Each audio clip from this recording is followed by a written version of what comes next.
And representing those 4 teams, we are so lucky to have a fabulous panel of forwards, no guards, but that's okay. Representing the LA Sparks, we have Rickea Jackson. Representing the Dallas Wings, we have Maddy Siegrist.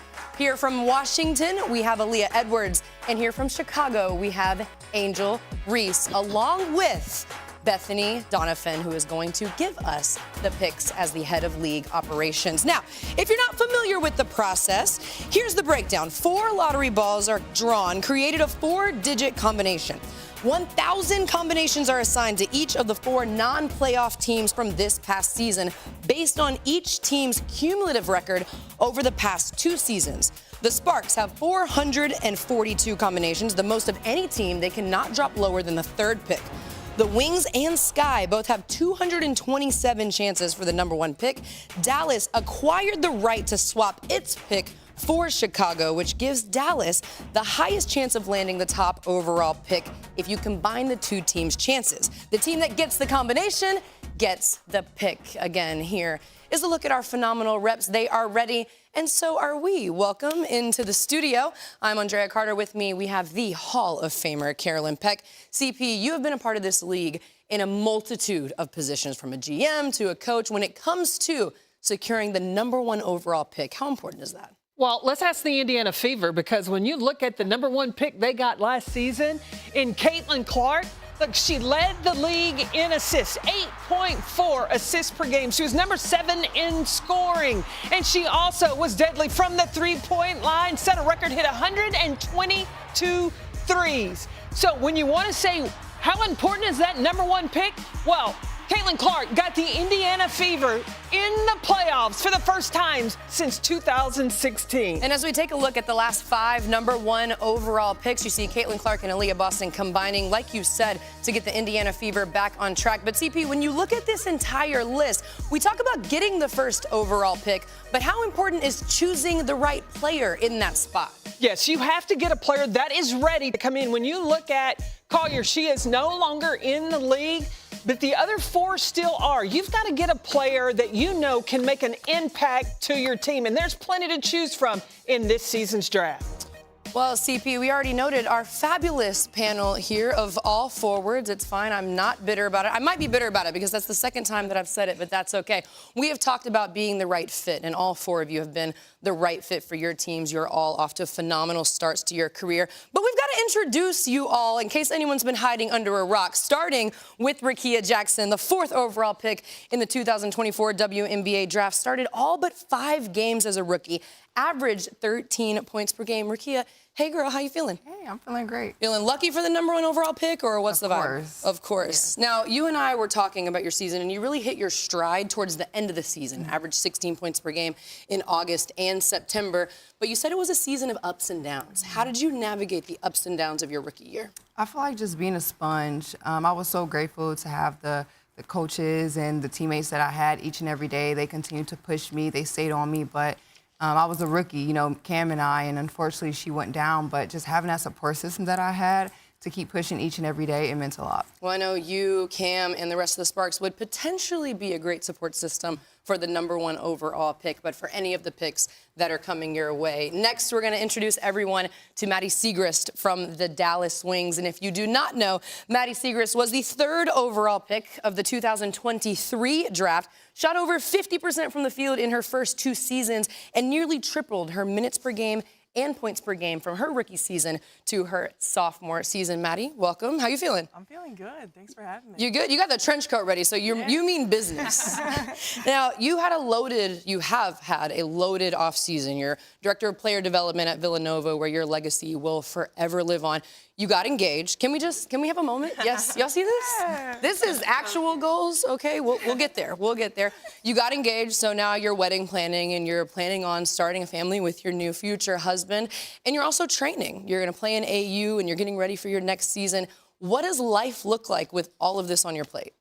It's really exciting. I mean, it's all, you know, there's so many blessings, so just try to remember that. But a lot of training, try to get it done in the morning. Then I head over to Villanova. We have practice. By the time I get home, I'm usually pretty tired, and that's when, you know, my mom takes care of most of the wedding planning. Thank goodness. You know what? I was going to say hire someone, but if mom's going to take she care of loved it, then She's all over we're it. good. Mom, take notes. Take notes. And you said you have to get what done before 10:30 in the morning? Pilates, lift, basketball. Try to get it all done before Villanova has practice. Yeah, if you feel tired at home, you're not that tired. We're okay. All right, moving on, we're going to have Aaliyah Edwards for the Washington Mystics. Aaliyah Edwards, one of UConn's finest, the 6th overall pick of the 2024 WNBA draft, played over 20 minutes per game, put up some big-time stat lines, including 23 and 14 against Chicago. Sorry, Angel, you played really well in that game also.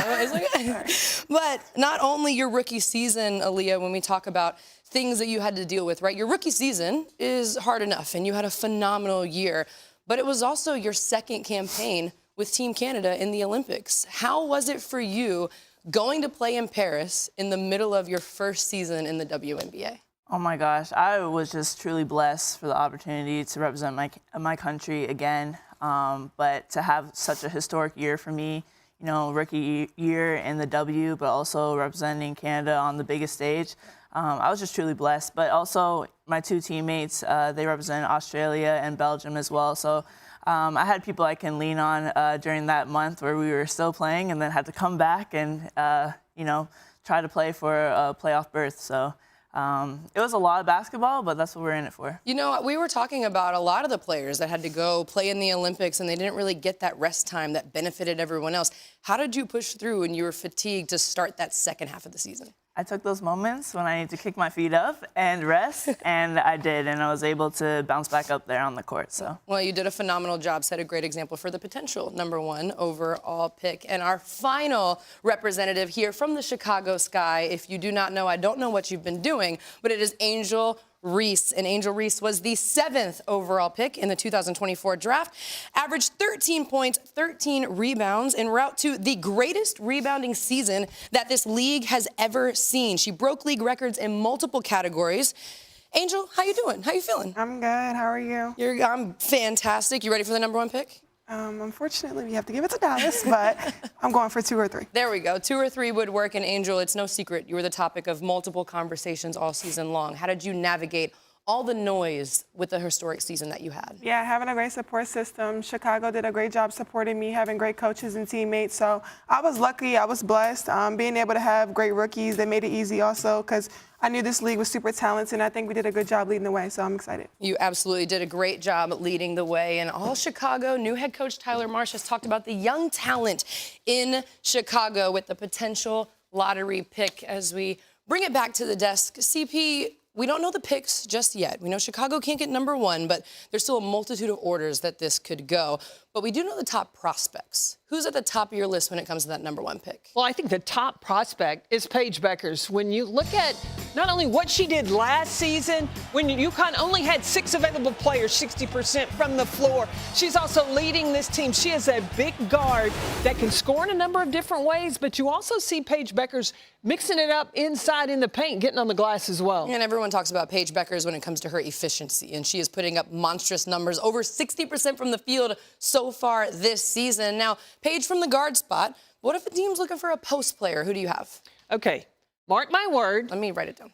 Kiki Ariafin has got Asia Wilson potential. Got it. Asia Wilson potential. Why do I say that? She's got that strong base that she plays with. She plays on balance. She can finish through contact and she can finish through a crowd. But also, she has the ability, take it left, take it right, and she's got 3-point range. She defends as well. I'm not saying she's Asia Wilson right now, but I think she has Asia Wilson potential. Now, Kiki Ariafin and Paige Bueckers were a couple of players that are done with their eligibility, right? They cannot go back to college. And there are a few players like that. I know we had the COVID year. The COVID year is done.